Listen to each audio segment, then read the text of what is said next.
হ্যাঁ মুসলমান, এই জন্য বলে যাই, ভালো করে বুঝো, আমরা গোটা পৃথিবীর মানুষ সব নবীজির ছাত্র। নবী আমাদের উস্তাদ। ছাত্র আর উস্তাদের কাজ কি জানেন? উস্তাদ ছাত্রকে শিখাবে, ছাত্র উস্তাদের কাছ থেকে শিখবে।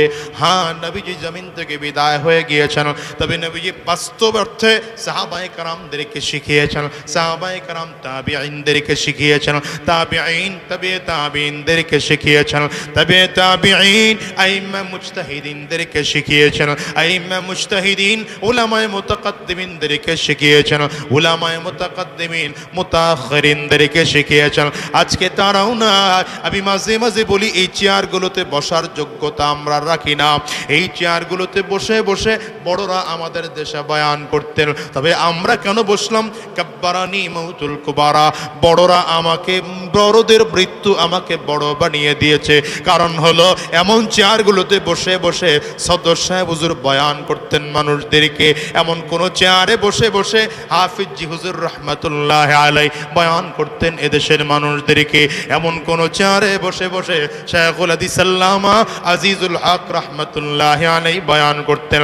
এমন কোন চেয়ারে বসে বসে মুফতি ফজলুল হক আমিনী রহমাতুল্লাহ আলাই মানুষকে দ্বীনের কথা বলে বলে শোনাইতেন। এমন কোন চেয়ারে বসে কালো মানিক সৈয়দ ফজলুল করিম রহমাতুল্লাহ আলাই মানুষকে দ্বীনের কথাগুলো বলে বলে শোনাইতেন। এমন কোন চেয়ারেই বসে আল্লামা শাহ আহমদ শফি রহমাতুল্লাহ আলাই মানুষকে দ্বীনের কথাগুলো বলে বলে শোনাইতেন। এমন কোন চেয়ারে বসে আল্লামা জুনাইদ বাবু নগরী রহমাতুল্লাহ আলাই মানুষকে দ্বীনের কথাগুলো বলে বলে শোনাইতেন। আজকে মুরব্বীরা নাই, আমরা মুরব্বী হারা হয়ে গিয়েছি, মুরব্বীরা নাই, এ কারণে আমরা এমন চেয়ারের মধ্যে বসেছি।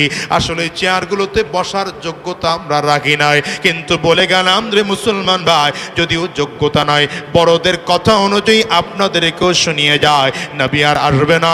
সাহাবী তাবিঈন তাবে তাবিঈন আইম্মা মুজতাহিদিন উলামায়ে মুতাকাদ্দিমিন মুতাআখিরিন এই যুগে আর আসবে না।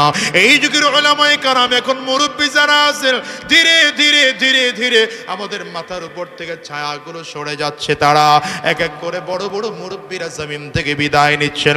আমরা মুরব্বী হারা মানুষ অনুরোধ করে গেলাম, আমাদের এমন একটা সময় আসবে যেই দিন হয়তো এই যুগে উলামায়ে কেরাম থাকবে না, দ্বীনের কথা বলার মতো কেউ থাকবে না।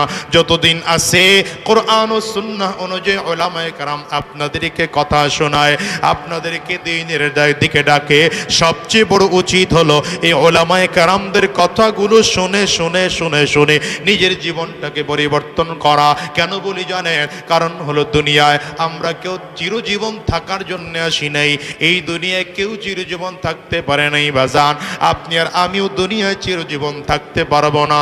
এই দুনিয়াকে যারা স্থায়ী মনে করে এরা বোকার দল, আর দুনিয়াকে যারা অস্থায়ী মনে করে আখিরাতের জন্য পুঁজি জোগাড় করে এরা আসল বুদ্ধিমান। আমরা তো আসলে বোকা, আমরা বোকার স্বর্গে বসবাস করি। আমরা মনে করি দুনিয়াটা আমার বুঝি বড় আপন। খুঁজে দেখেন না, না না, দুনিয়া আমার আপনার আপন না। এই দুনিয়া বড় পর, এমন পর দুনিয়ার জন্য বিশাল বাড়ি গাড়ি তৈয়ার করেছেন, বড় বিল্ডিং তৈয়ার করেছেন, বাচ্চা সন্তানদের জন্য কত সুন্দর সুন্দর জায়গা কিনেছেন। রাস্তার পাশে পাশে টাঙ্গাইল শহরের মধ্যে গিয়ে বাড়ি তৈয়ার করলেন।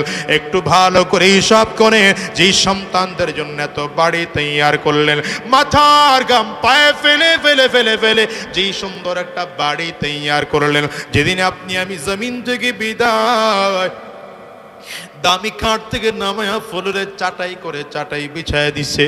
চাটাই বিছাইয়া দিয়া ঘরের সবচেয়ে পুরাতন চাদর দিয়ে আপনাকে আমাকে ঢেকে দেওয়া হয়েছে। বোঝা গেল দুনিয়া কারো আপন নয়।